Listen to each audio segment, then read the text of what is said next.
The Bible reading is taken from Isaiah chapter 9 verse 8 to chapter 10 verse 4. The Lord has sent a message against Jacob. It will fall on Israel. All the people will know it, Ephraim and the inhabitants of Samaria, who say with pride and arrogance of heart, "The bricks have fallen down, but we will rebuild with dressed stone. The fig trees have been felled, but we will replace them with cedars." But the Lord has strengthened Rezin's foes against them, and has spurred their enemies on. Arameans from the east and Philistines from the west have devoured Israel with open mouth. Yet for all this, his anger is not turned away, his hand is still upraised. But the people have not returned to him who struck them, nor have they sought the Lord Almighty. So the Lord will cut off from Israel both head and tail, both palm branch and reed in a single day. The elders and dignitaries are the head. The prophets who teach lies are the tail. Those who guide this people mislead them, and those who are guided are led astray. Therefore the Lord will take no pleasure in the young men, nor will he pity the fatherless and widows. For everyone is ungodly and wicked, every mouth speaks folly.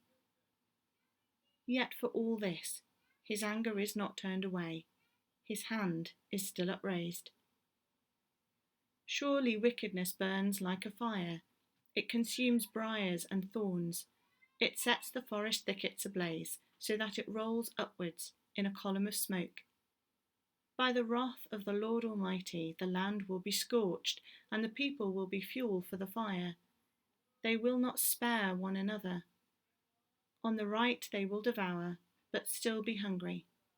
On the left they will eat, but not be satisfied. Each will feed on the flesh of their own offspring. Manasseh will feed on Ephraim, and Ephraim on Manasseh. Together they will turn against Judah. Yet for all this, his anger is not turned away, his hand is still upraised. Woe to those who make unjust laws, to those who issue oppressive decrees, to deprive the poor of their rights and withhold justice from the oppressed of my people, making widows their prey and robbing the fatherless. What will you do on the day of reckoning, when disaster comes from afar? To whom will you run for help? Where will you leave your riches? Nothing will remain but to cringe among the captives, or fall among the slain.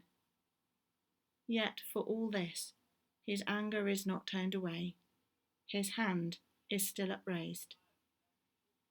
This is the word of the Lord. Thanks be to God.